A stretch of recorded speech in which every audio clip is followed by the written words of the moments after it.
The fortress was awake long before dawn, not because of orders, but because of fear. Fear moves through walls differently than light. It doesn't knock. It simply settles, like cold mist crawling across stone. And that morning, the entire citadel felt wrapped in that mist. Salahuddin stepped out into the courtyard just as the first pale light touched the sky. His armor wasn't on. He didn't need it. Not yet. The battle he faced now wasn't fought with swords. It was fought with silence, with secrets, with shadows that carried familiar faces. A messenger approached, bowing deeply, though his eyes betrayed unease. "My lord, more reports from the western wing. Another chamber has been searched. The intruder left no trace." Salahuddin nodded once, his expression unreadable. He already knew. A shadow that infiltrates without leaving footprints is not an ordinary enemy. It is someone who knows the corridors better than the guards themselves. Someone who belongs. That was the bitter truth no one wanted to say aloud. Behind him, the advisors gathered, their whispers soft but sharp. Could it be a spy from Rome? Or a crusader agent? No. Someone inside helped him? Someone close. The voices continued like a low storm. Salahuddin turned to them, and the whispers died instantly. His tone was calm, controlled, almost too composed. Truth does not hide. People hide it. The words hung heavy in the chill air. The search begins by mid-morning. Every corridor was under watch. Soldiers moved and disciplined. Lines. Rooms were inspected. Locks checked. Windows measured. But the real battlefield was not the stones of the fortress. It was the people walking inside it. Salahuddin. I knew that betrayal grows slowly, not like a sword strike, but like poison mixed in water. He walked through the inner courtyard, observing everyone carefully. Every nod, every glance, every breath revealed something. Two soldiers avoided eye contact. Young scribe trembled slightly when questioned.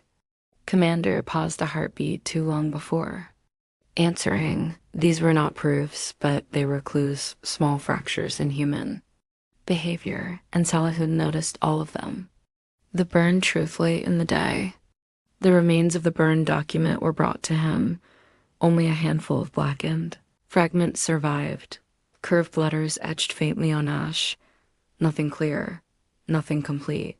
Yet Salahuddin's eyes didn't blink. He understood what had been destroyed, not because he could read the ash, but because he could read intention. Someone had erased a truth connected to the war, a truth that could shift loyalties, resources, and the coming campaign.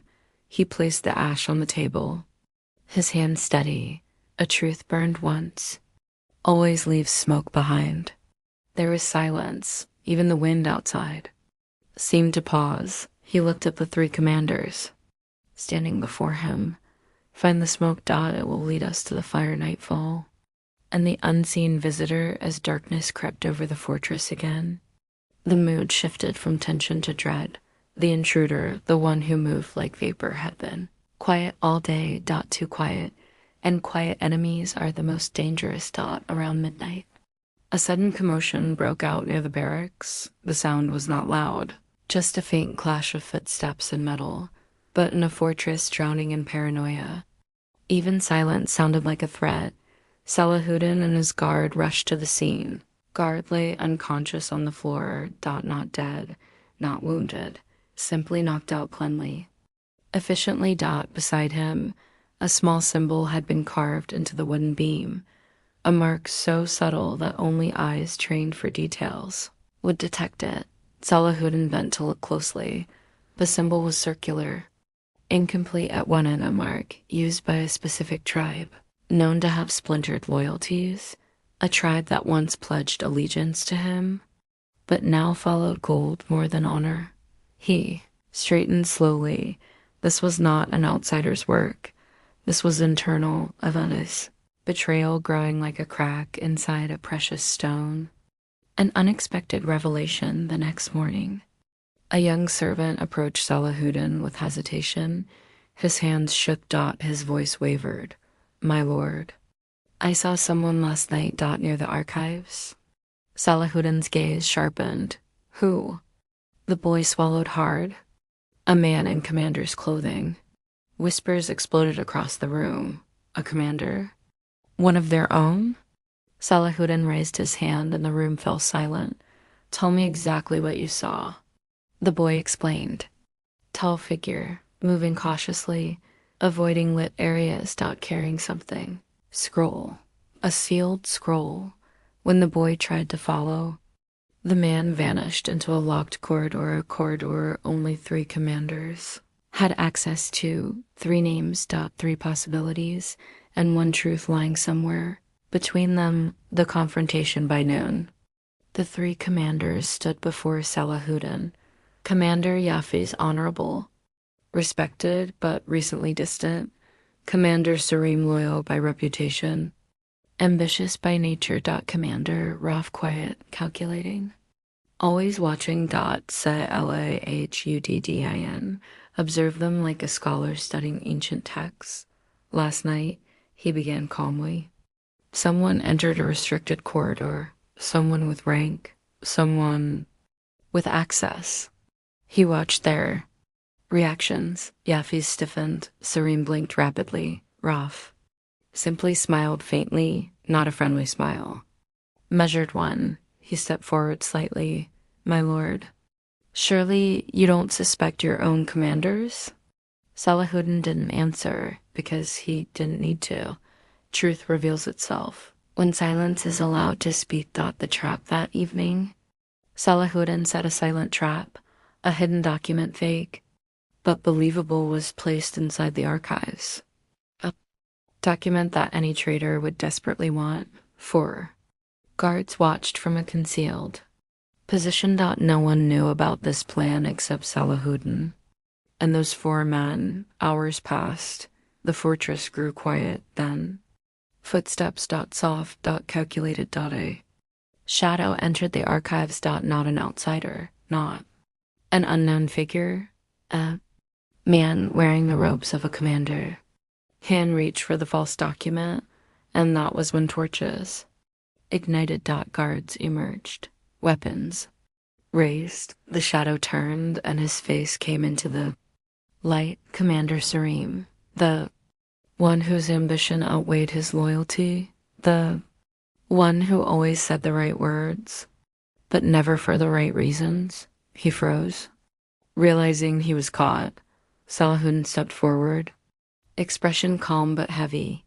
Truth, he said quietly, never stays hidden for long, not even behind loyalty. Sarim did not deny it. He simply lowered his gaze. Defeated. The real enemy, but what happened next surprised everyone. Sarim spoke not in anger, but in fear. You don't understand. I am not the only one. Silence fell. Salahuddin's eyes narrowed. Sarim continued. There's another. Someone higher. Someone who wants this fortress to fall from the inside. Before the Crusaders even raised their swords.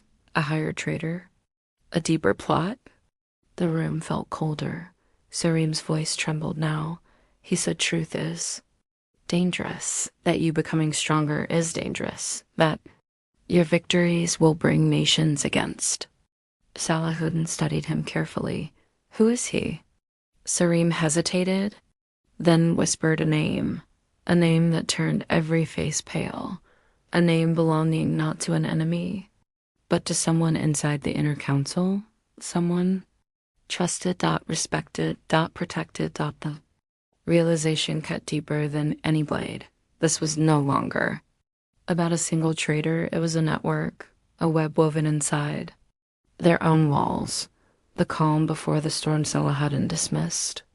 The room. He remained alone for a moment, hands resting on the cold table. What lay ahead was no ordinary confrontation. It wasn't just about catching a traitor. It was about purifying the air of poison. About saving the fortress from crumbling. Internally. Truth had surfaced. But truth was only the beginning. Salahuddin whispered to himself, almost like a prayer. The storm is near, but I will face it. He looked toward the horizon where night was slowly swallowing the sky. War outside was coming, but war inside. War inside had already begun, and episode 74 was now shifting from shadows to flames, a battle of trust, betrayal, and the price of leadership, because sometimes the hardest enemies to defeat are the ones who once stood beside you.